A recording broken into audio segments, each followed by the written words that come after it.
Salamat sa kapangyarihan ng mahiwagang hangin.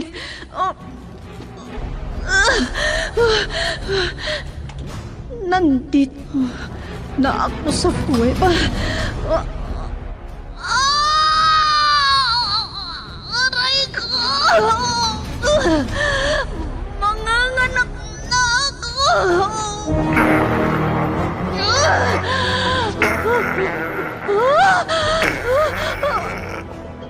Bayawak!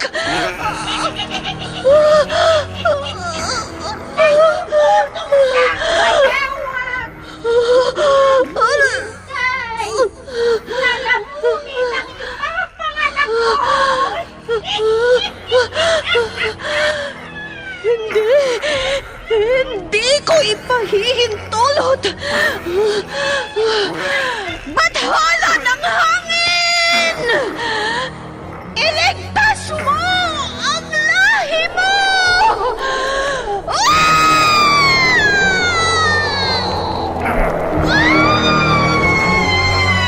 Bakit hindi mo sinakmal ang sanggol?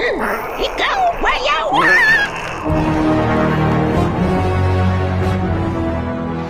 Immortal. Kasaysayan ng isang dayuhan na hindi mapagtanto ang pinanggalingan. Punong-puno ng pakipagsapalaran ang kanyang buhay mortal sa likuran nang hindi niya alam ang kanyang pagkakakilanlan. Ano ang kanyang pakay sa mundo ng tao? Immortal! Naiibang nobela na inyong mapapakinggan sa oras na ito mula Lunes hanggang Sabado.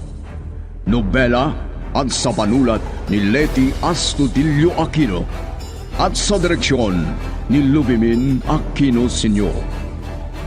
Mula sa Lovelet Artist and Talent Center Drama Productions, handog sa inyo ng #1 and most trusted radio network in the country, Bombo Radio Philippines. Basta Radio Bombo! Immortal!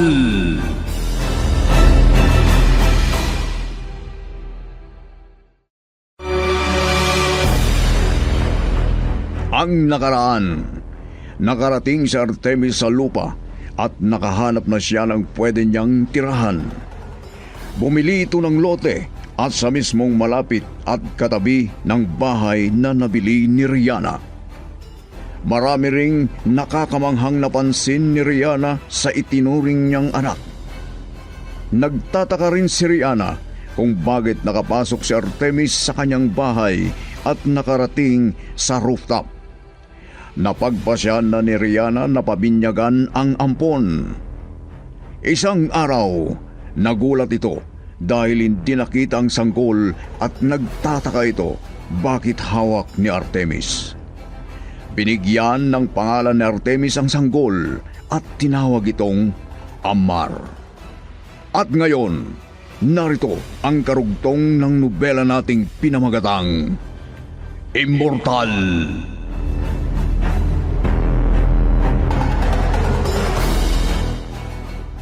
May kapareha ka na bang manganganak sa binyag sa anak ni Rihanna, Masa? Di ko pa rin natawagan si Rihanna, madam. Abay, sa linggo na ang binyag. Oo nga po.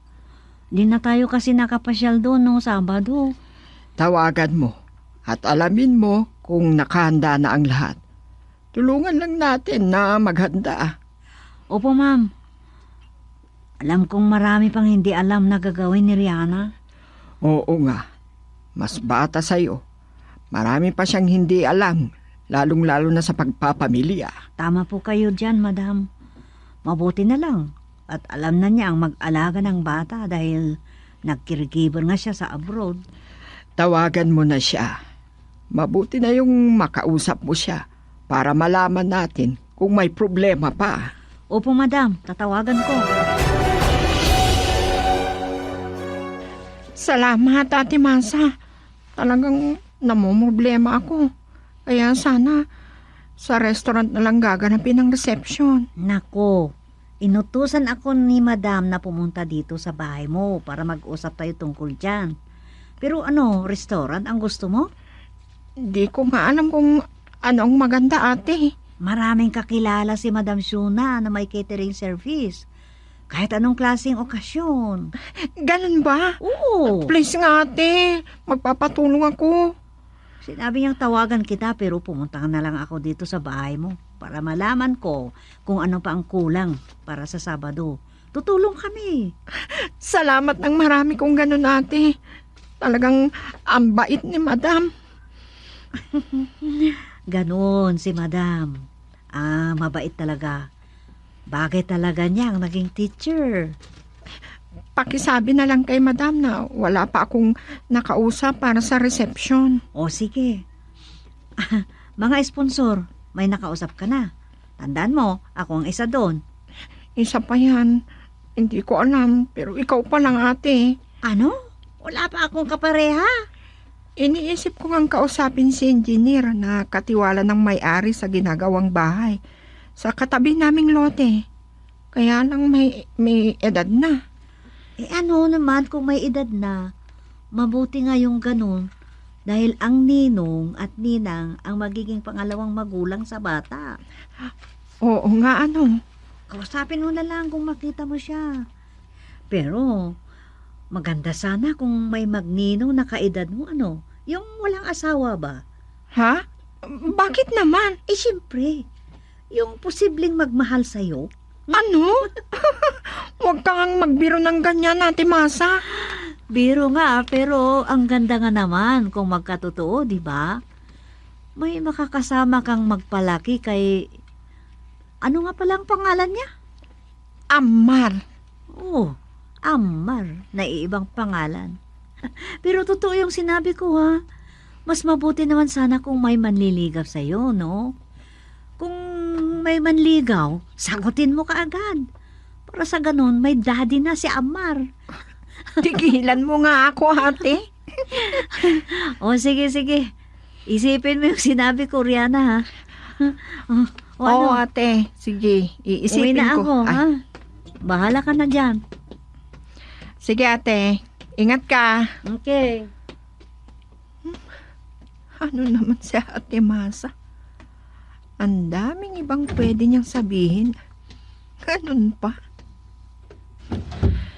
Sa bagay, tama naman ang sinabi niya. Pero, di mangyayari yun.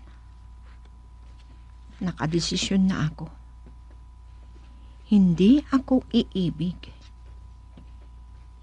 Ibibigay ko na lang ang lahat ng atensyon at pagmamahal ko kay Amar na anak ko.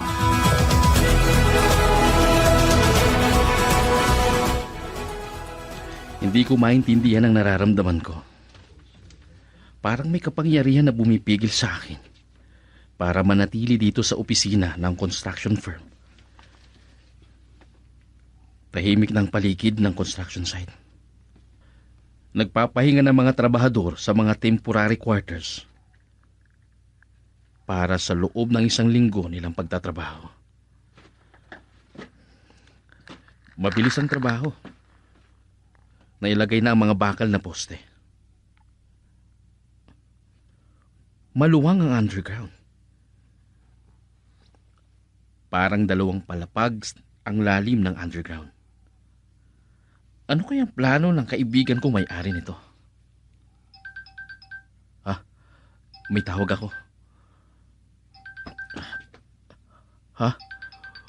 Umiilaw na parang between sa profile picture nitong tumatawag. Ang may-ari dito sa gusali. Hello, sir. Hello, Engineer Marlon Montero. Ako ito, ang kaibigan mo. Sir Artemis? Oo, pero tawagin mo na lang akong Artemio. Pupunta ako dyan. Pinatay na.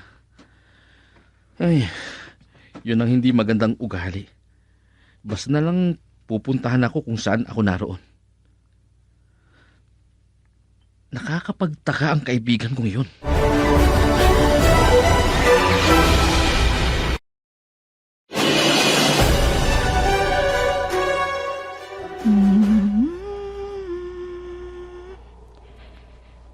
Matulog ka na, Amar, anak. Medyo malakas ang hangin dito sa rooftop. Kaya kailangan yakapin kita ng mahigpit. Dadamihin ko ang init ng yakap ko habang natutulog ka.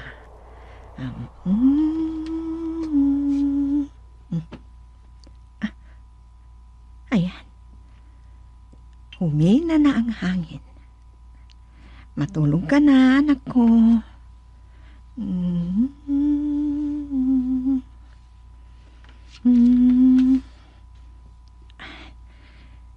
Dahan-dahan na siyang pumipikit.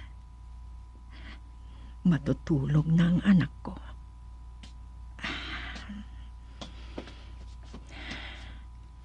Pero, bakit kaya pag pumupunta kami dito sa rooftop parang aantukin agad dahil sa presko na hangin?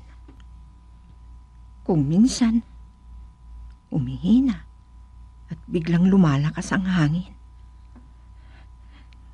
Kahit maingay ang mga kapitbahay dahil sa makina na ginagamit sa construction parang hindi naiistorbo si Amar. Matatanaw na ang napapatayong bahay.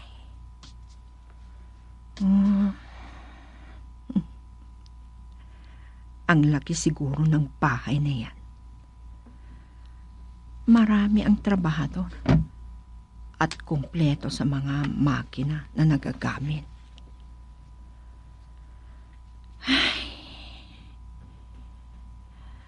Naalala ko tuloy yung mga nakikita kong gusali nung nasa ibang bansa ako.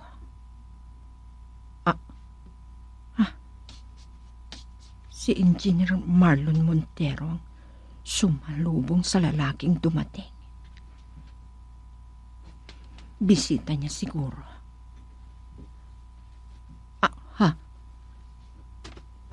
Tumingala dito sa kinaroroonan ko. At ikinaway ni Engineer ang kamay niya nung makita niya ako. Ipapahalata ko rin na nakita ko sila. Baka sabihin na suplada ako. May pagkapilyo yatang engineer na yun Itinichismis naman yata ko sa bisita niya. Loko. Mama, lagi kayong pumupunta sa bahay ni Rihanna, di ba? Oo, bakit ba? Anong alam niyo tungkol sa naipapatayong bahay sa tabi ng lote nila? Yung tungkol lang sa engineer na katiwala ng may-ari sa naipapatayong bahay ang napag-uusapan namin ni Rihanna. Bakit ba? Hindi basta-bastang bahay na yan. Hindi matatalo sa mga bahay ng milyonaryo o kaya bilyonaryo. Tama ka, iho. Ang laking bahay yun. Hindi lang siguro bahay, kundi gusali ng negosyo. Sino kaya ang may-ari? Di ba kilala niyo ang realtor na nagbenta sa loteng yun? Oo, asawa ng principal sa isang public school na nakasabay ko na nag-retire. Ganun ba? Oo, bakit? Parang interesado ka doon. Wala naman, Mama. Nagtataka lang ako. Ang hinala ko ay foreigner ang may-ari doon. Amerikano o kaya Hapon na negosyante. Ano? Nagtataka ako sa'yo. Ang dami mong dapat isipin. Yun pa ang iniisip mo. Isa akong opisyal ng gobyerno, Mama. Concern lang ako sa mga nagagawa sa paligid. O kaya sa mga nangyayari. Sayang lang. At boundary na ng aking nasasakupang distrito ang lugar na yon. Malalaman din natin kung sino ang may-ari doon. Lalo na kung matatapos na ang gusali o malaking bahay. Lalo na't magkakilala na si Rihanna at yung engineer na katiwala ng may-ari. Sa bagay, Alam kong marami na ring alam si Rihanna tungkol doon. Ganon din sa may-ari.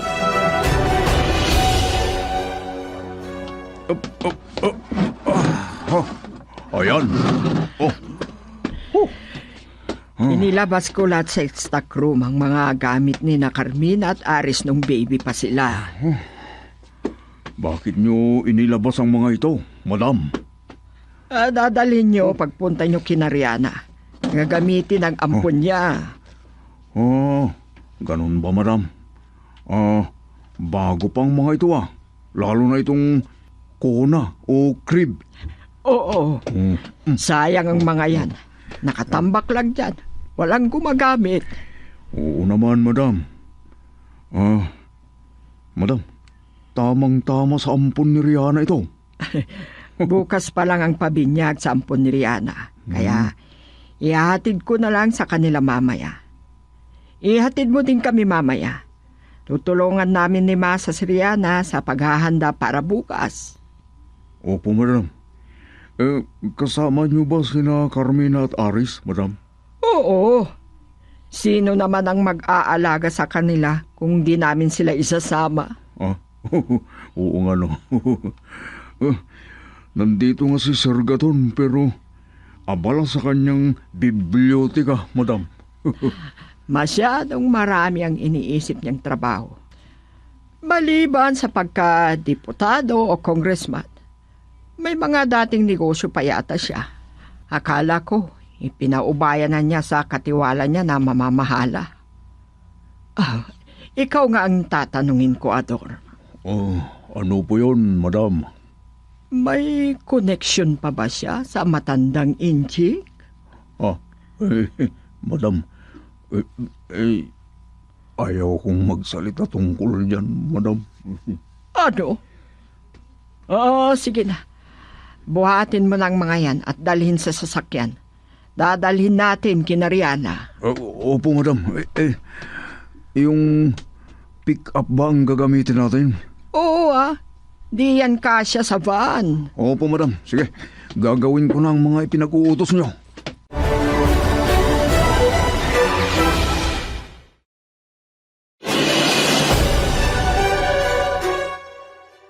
Sobrang bait talaga si Madam Fiona. Biruin mo.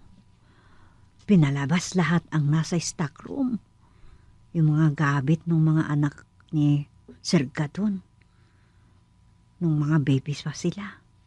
Dadalhin namin kay Rihanna. Gamit nung ampon niya. Ay, wala nang masasabi si Rihanna dito. Sigurado ko. Masaya siya. Paano naman kasi?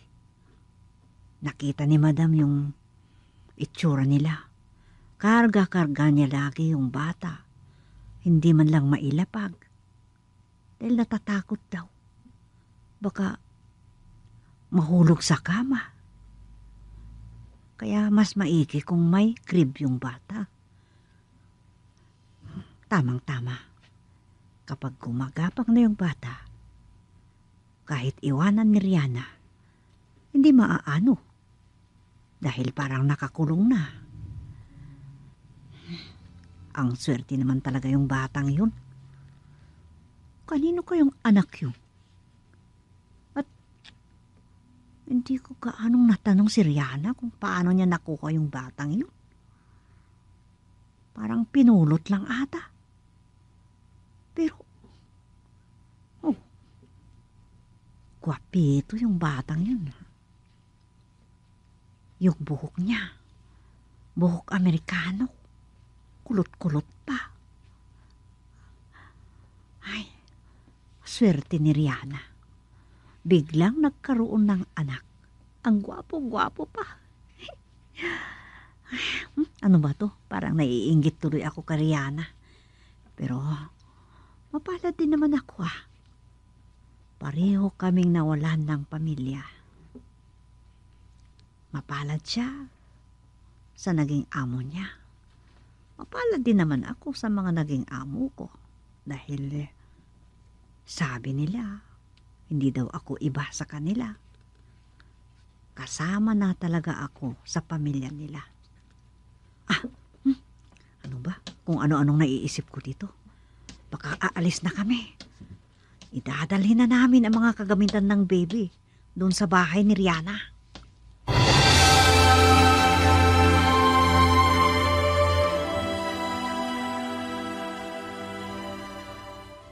Bait ni na Ate Masa sa akin. Kahit ang amo niya. Ano kayang maaari kong iganti sa kanilang kabutihan? Tama ang sabi ni Ate Masa. Lagi kong karga-karga si Amar. Paano naman? Ayaw kong mahiwalay sa akin ang anak ko. Kahit sandali lang. Pero, bakit kasi parang may kinakatakutan ako? Sa pakiramdam ko, parang may kukuha sa kanya. Hindi ko alam kung ano ang mangyayari sa akin pag nawala si Amar sa piling ko.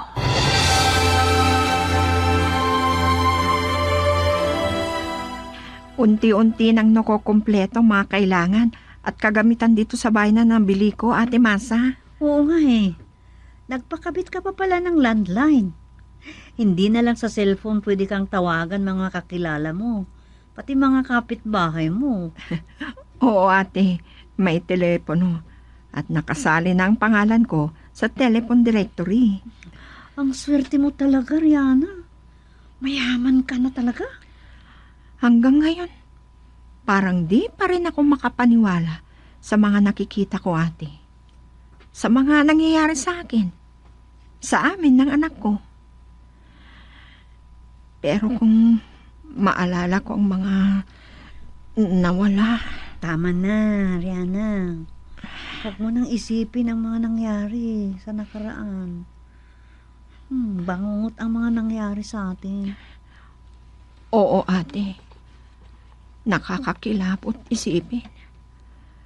Kahit hindi natin nasaksihan ng mga nangyari sa lugar natin sa Tacloban, para kung nakita ang lahat. Ay, mahalaga sa atin ang mga nawala na pamilya. Pero kailangang mag-move on na tayo para mabuhay tayo. Pasalamatan na lang natin kung anong meron. Oo, ate. Wala na akong hihilingin pa sa Diyos dahil lubos ang kanyang biyaya. At higit sa lahat, buhay tayo.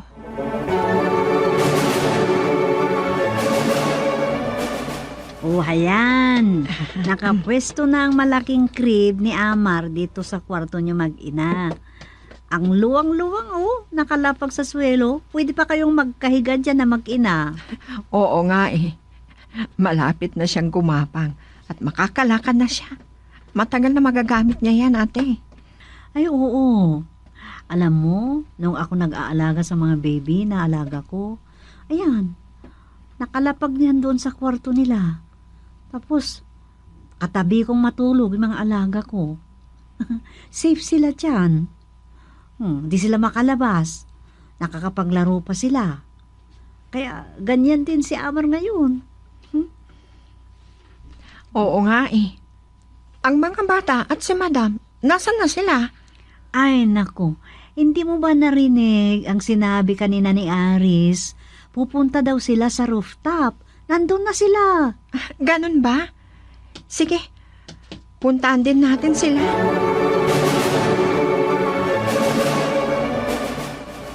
Oh, kompleto na palang mga kailangan sa reception para bukas, Rihanna. Opo, madam. At maraming salamat po sa inyo. Nahihiya na ako dahil sa dami nyo ng abala sa amin. Naperwisyo ko kayong masyado. Oh, Ariana. Tignan nyo. Kayo na ang kumontak sa mga tao na magsiserve sa mga pagkain at kailangan sa binyag ni Ammar. Oo, kasi mas maganda rin kung dito mismo sa bahay nyo gaganapin ang resepsyon para di na kailangang pupunta pa sa ibang lugar at kung saan-saan pa. Dito na rin gaganapin ang seremonya ng binyag. Mas maganda rin dito, Rihanna. Kasi kumpleto naman ang mga tao sa cater service na kinontak ni Madam. Oo, pero depende kung ano ang mapag-uusapan na gagawin. Yun ang gagawin nila. Siyempre, katumbas yun ang bayad sa serbisyo nila. At syempre, mas mahal ang bayad. Di baling mahal, basta para sa anak ko.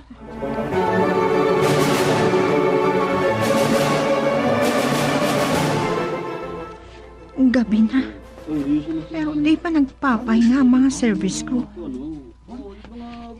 Tamang-tama ang maluwang na loan kung saan ginawa ang temporary o pansamantalang altar kung saan gaganapin ang seremonya ng binyag bukas.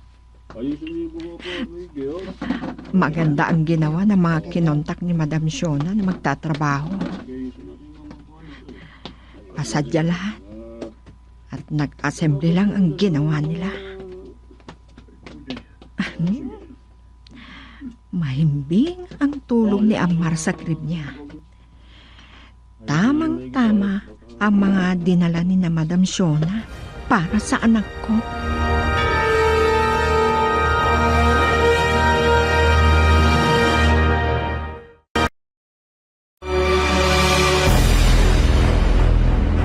Ano pa ang mga susunod na mangyayari sa bagong nobela na aming pinamagatang Immortal?